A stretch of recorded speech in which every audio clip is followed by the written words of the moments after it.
गुरु रूपी प्यारे सात संगत जी, प्यार और सत्कार से कहना, दान निरंकार जी। तेरी संतान है, सारे इंसान हैं, फर्क तूने किसी को बनाया नहीं।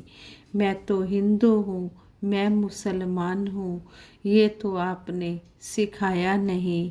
एक इंसानियत की भाषा ही सिखाई है। सच्चे पातशाह ने यही समझाया है कि ज्ञान लेकर हमने ज्ञान का लाभ उठाना है। जो हमें सतगुरु ने 5 प्रण दिए हैं, इन 5 प्रणों पर हम चलते चले जाना है। अगर हम इन 5 प्रणों पर चल रहे हैं तो सही मायनों में हमें ज्ञान समझ आ गया है। ऐसा हमें सतगुरु समझा रहे हैं। सतगुरु माता जी का शुक्राना करते हुए सतगुरु माता जी के आशीर्वाद से दासी ये विचार आप जी के चरणों में रखने जा रही है। आप जी ये विचार प्रवान करें। अगर कोई गलती हो जाए तो क्षमा करें। सात संगत जी कहते हैं, एक बार स्वामी परमहंस जी से एक जिज्ञासु ने पूछा, क्या मंत्र जप सबको समान लाभ देते हैं? यानी कि जो ये ब्रह्म ज्ञान है, ये सिमरन सेवा सत्संग हम करते हैं, ये सभी को एक जैसा लाभ देते हैं?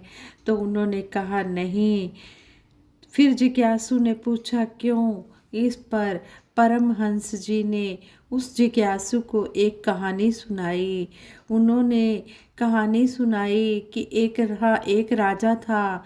उसका मंत्री हर रोज मंत्र जप किया करता था, यानी कि सिमरन करता था। एक दिन उस राजा ने भी मंत्री से यही क्वेश्चन पूछा कि क्या मंत्र जप यानी कि सिमरन सबको समान लाभदायक होता है? तब मंत्री ने कहा, जी नहीं महाराज, सबको समान लाभदायक नहीं होता। तब राजा ने भी क्यों करके उस बात का कारण पूछा।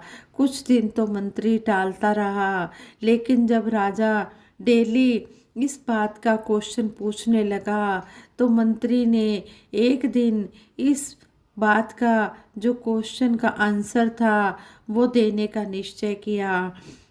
वह राजा को एकांत में ले गया और एक अजनबी बालक को बुलाया। मंत्री ने बच्चे से कहा, बेटा जाओ और इस राजा के गाल पर 2-4 थप्पड़ जड़ दो। तो रोज रोज मुझसे ये क्वेश्चन पूछता है। उस बालक ने मंत्री की बात पर कोई ध्यान नहीं दिया और चुपचाप खड़ा रहा। तभी राजा को गुस्सा आया। वहाँ कोई सेवक और सैनिक तो था नहीं, इसलिए राजा ने उसी बच्चे को आदेश दे दिया, बालक जाओ और 2-4 थप्पड़ इस मंत्री को ही लगा दो, ताकि इसे भी महाराज का अपमान करने का एहसास हो जाए। बच्चे ने तुरंत महाराज के आदेश का पालन किया और 2-4 थप्पड़ मंत्री को लगा दिए। मंत्री शांत भाव से खड़ा रहा और बोला, महाराज मंत्र शक्ति भी, ये सिमरन भी इस बालक की तरह ही है, जो केवल अधिकारी व्यक्ति के आदेश का पालन करता है, जिसे इतना विवेक होता है कि किसे लाभ देना चाहिए और किसे नहीं, किस पर कृपा बरसानी चाहिए और किस पर नहीं। तो राजा को समझ आ गई कि जितना जितना कोई इस ज्ञान की तरफ अलर्ट रहता है, चेतन और सजग रहकर जो भक्ति करता जाता है, कहे हरदेव सुखों से अपना दामन भरता जाता है। सतगुरु बाबा हरदेव सिंह जी महाराज ने भी हमें समझाया है कि जो अलर्ट रहकर, सजग रहकर, सावधान रहकर ये भक्ति करता जाता है, सही मायनों में वही आनंद का हकदार होता है। तो इसमें हमें यह समझाया गया है कि हमने अपनी बुद्धि और विवेक से हमने ये भक्ति करनी है। हमें सतगुरु माता सुदीक्षा जी ने भी समझाया है, सुदीक्षा जी महाराज ने भी समझाया है कि हमने कब क्या करना है और कब क्या नहीं करना, हमने सोच समझ कर करना है। जब हमने सत वचन बोलना है तो वहाँ पर भी हमने देखना है कि ये बात में सत वचन कहना है या नहीं कहना। कई बार संसार के लोग ही हमें कुछ ऐसा काम करने को कह देते हैं, लेकिन हम वो काम करेंगे या नहीं करेंगे, हमने उसको देखना है ये हमारे करने लायक है या नहीं है। तो हमने सोच समझ कर सत्वचन करना है।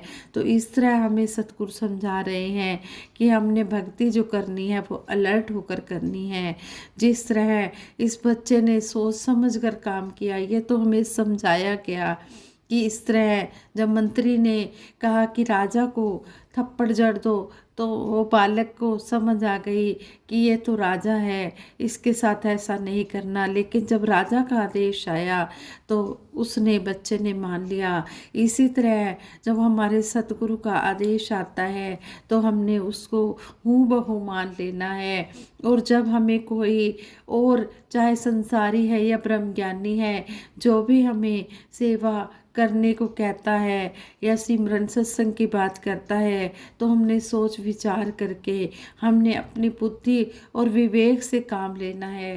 कहते हैं कि ज्ञान और विवेक, ये टॉपिक भी हमें दिया गया और इस टॉपिक में भी हमें यही समझाया गया कि ज्ञान के साथ साथ विवेक का भी होना जरूरी है।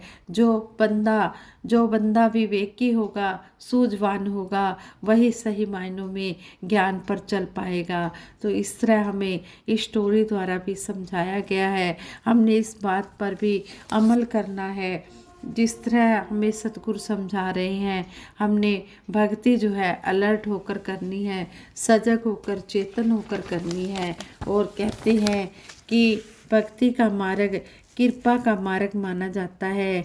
संसार में गुजरते हुए कदम कदम पर गलती या भुलेखा लगने की संभावना बनी रहती है। महात्मा कहते हैं, भरम भुलेखों से बचने के लिए संतों महापुरुषों का संग इस तरह करना चाहिए जैसे मधुमक्खी शहद के छत्ते के साथ करती है। पवित्र गुरबाणी के अनुसार साथ संगत मिल रही है माधो जैसे मधुमक्खीरा। जिस प्रकार कांटों वाली झाड़ी के अंदर खरपतवार तेजी से बढ़ जाता है, इसी तरह भुलेखा भी किसी समय भी लग सकता है। संत हमें अलर्ट करते हैं, चेतन करते हैं, सजग करते हैं कि संतों का संग करते समय हमने चेतन रहना है। हमारा निशाना, हमारा ध्येय सतगुरु निरंकार ही होना चाहिए।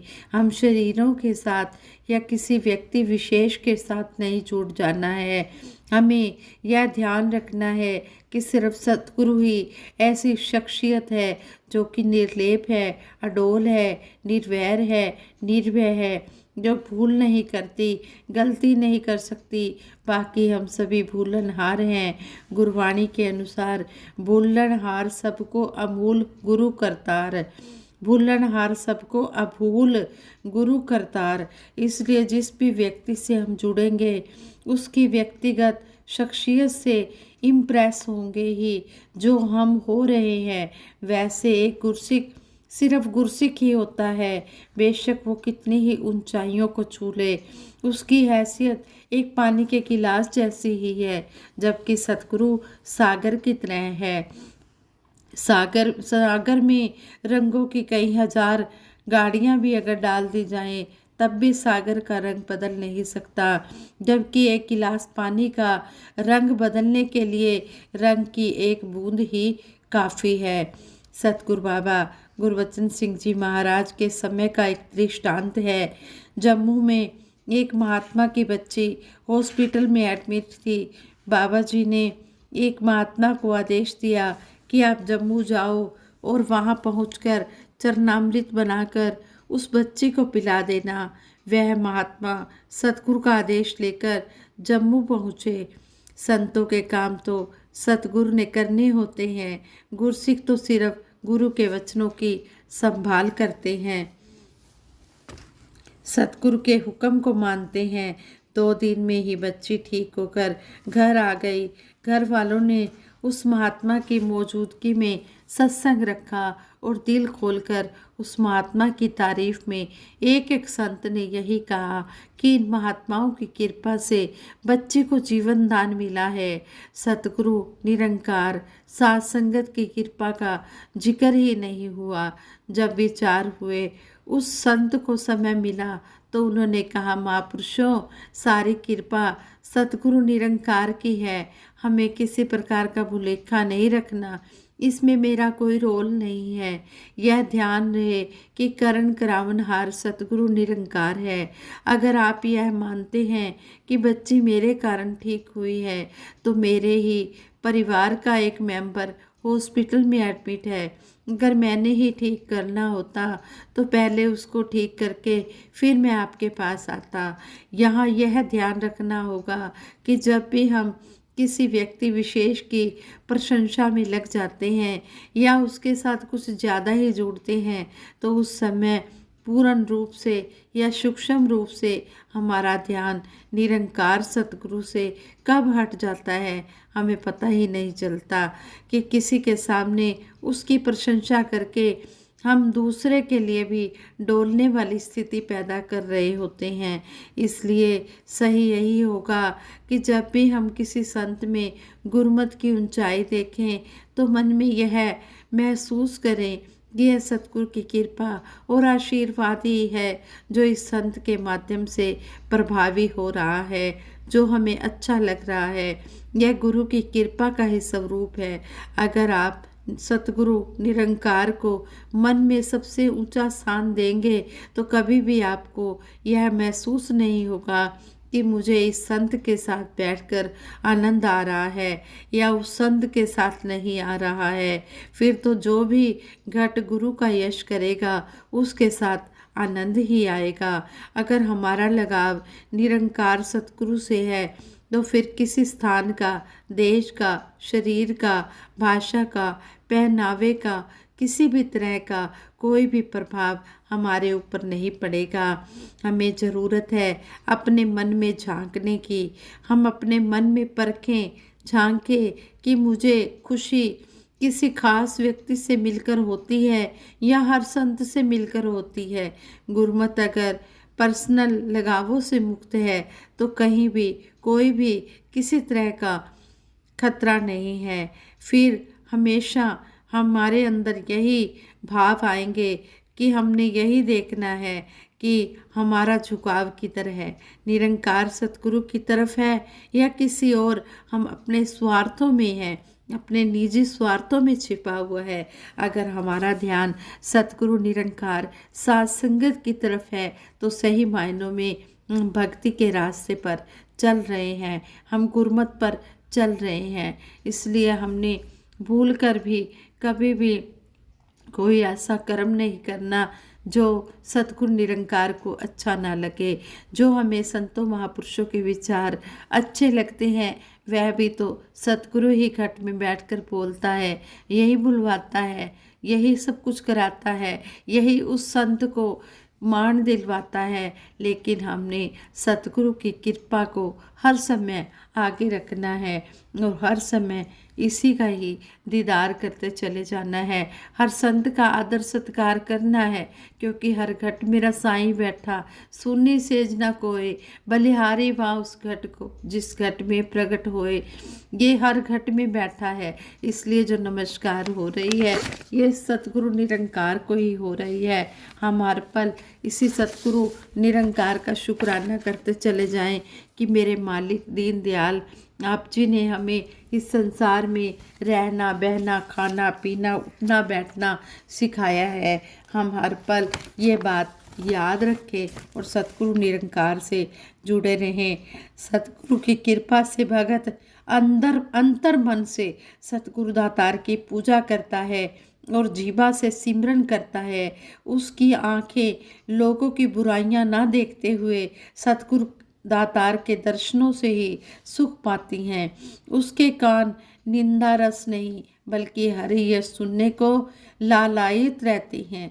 जिस गुरसिक की यह अवस्था हो जाती है वह संसार के सभी सुखों को भोगते हुए, सबको सुख बांटते हुए आनंद में जीवन जीता है। शरीर छोड़ने के बाद वह निज धाम में चला जाता है। हर गुरसिक की ऐसी ही अवस्था बन जाए, ऐसी ही अरदास, ऐसी ही मांग दातार के चरणों में लगातार रहती है। और यही जीवन की सबसे उत्तम स्थिति है, सबसे ऊंची स्थिति है। कहते हैं, मन मंदर तन वेश कलंदर, घटी ही तीरथ नावा। एक शब्द मेरे प्राण बसत है, बहुर जन्म नहीं आवा। हर समय हम सतगुरु निरंकार का ही गुणगान करते रहे और अपने जन्म मरण के बंधनों से मुक्ति पाएं। संगत जी, दासी से विचार करते हुए बहुत सी गलतियां भी हुई होंगी। उन गलतियों के लिए आप जी क्षमा कर देना। और दासी सबके भले की कामना के लिए सिमरन भी करवाएगी। सतगुरु माता जी के चरणों में अरदास भी करती है। सारे सुख दुनिया दे पादो साड़ी चोली विच, फिर भी मिलाई रखना संतां दी टोली विच। सारे सभी को अपने चरणों से जोड़ के रखना। दासी को भी परिवार से ही सच्चे पातशाह अपने चरणों से जोड़ के रखना, यही मांग है। आओ मिलकर सभी सिमरन करें। तू ही निरंकार, मैं तेरी शरण हाँ, मैनू बख्श लो। तू ही निरंकार, मैं तेरी शरण हाँ, मैनू बख्श लो। तू ही निरंकार, मैं तेरी शरण हाँ, मैनू बख्श लो। बोलिए सतगुरु माता सुदीक्षा सविंदर हरदेव जी महाराज की जय।